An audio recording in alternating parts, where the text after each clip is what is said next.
Hello, this is Louis from Estamento Solutions, and in this short video, I'm going to show you how I repurpose old smartphones into music players. So I have here the iPhone SE 2016. So this is actually a 10-year-old phone. I turned 10, I think, this March. Some of the reasons why I repurpose older smartphones is number one, we keep gadgets out of landfills. No? So kung usable pa naman siya, baka yung sa kailangan itapon. Number two, it's less likely to get stolen when you repurpose old phones. No? So, kung mahilig kayo lumabas and nagko-commute kayo for work, for example, no? So, kapag gumagamit kayo ng mga lumang gadgets, less likely na nanakawin siya kasi yung magnanakaw, isipin nila na it's not as valuable anymore. No? So, ako na rin, nagja-jogging ka. Kasi yun naman usually yung purpose ng listening devices no to play music no so it's less likely to get stolen and it helps preserve yung battery life ng main gadget nyo. Another reason why I still keep this phone around is it's actually the last phone that Apple made na meron pa ring 3.5 millimeter jack. So kung uh, meron kayong mga wired headsets, no? It's still very useful itong phone na to for that specific reason.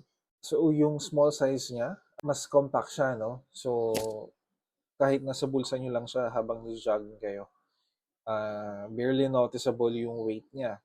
And yung ano niya, yung small screen niya, it prevents me from using the phone for a very long time. No, one problem that I noticed is that kapag malaki yung screen ng phone, the tendency is pag binuksan mo yung phone mo, no, parang nag-gravitate na tayo towards using social media, no. So to prevent that, no, yung smaller screen size helps a lot kasi less enjoyable mag-consume ng media when using a small phone.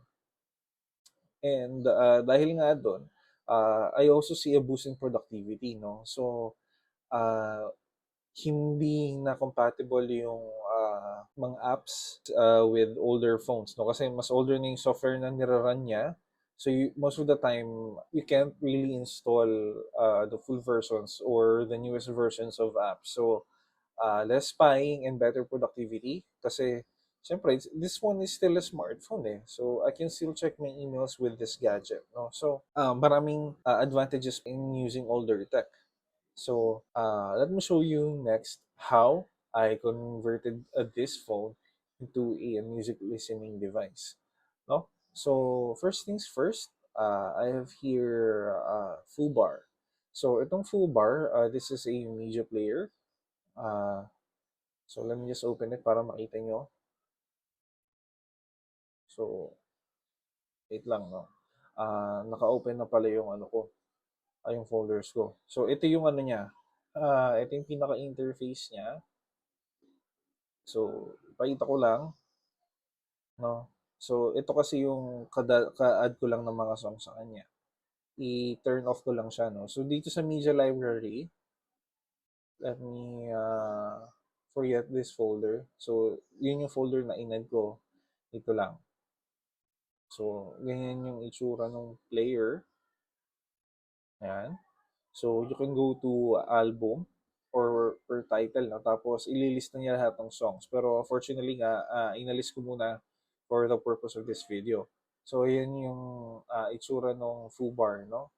And then, to transfer files from my computer, I have here local send.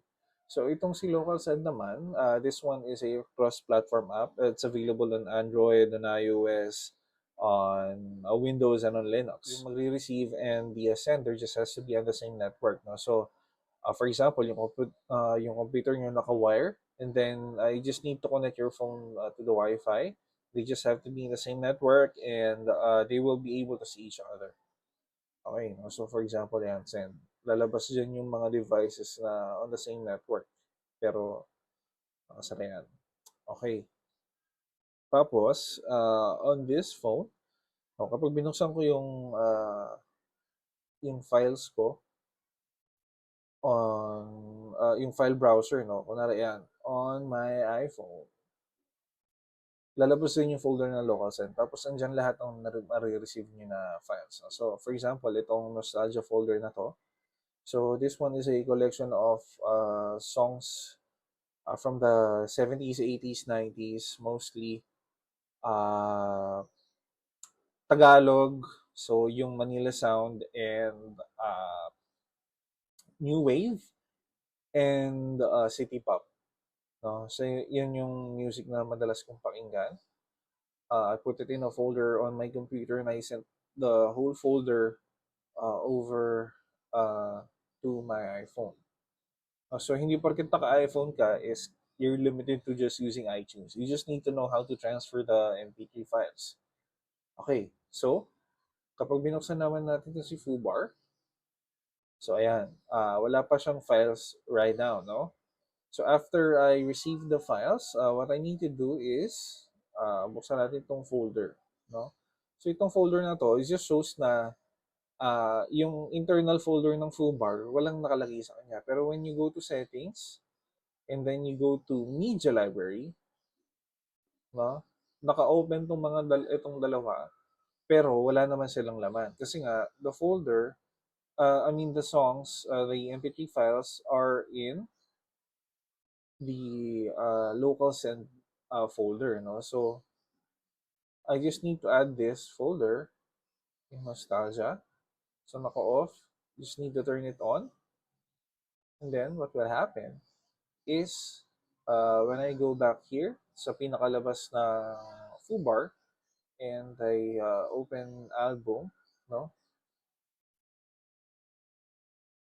Uh, so, kung naka-list per album yung mga kanta, lalabas yan. Pero ito nga kasi MP3 files, so, no, hindi siya naka-organize that way, no? Pero when I go to title, no? Ayan. So, for example, no? Play natin to kanta to. Diba? So, you can definitely play MP3 files on iPhone.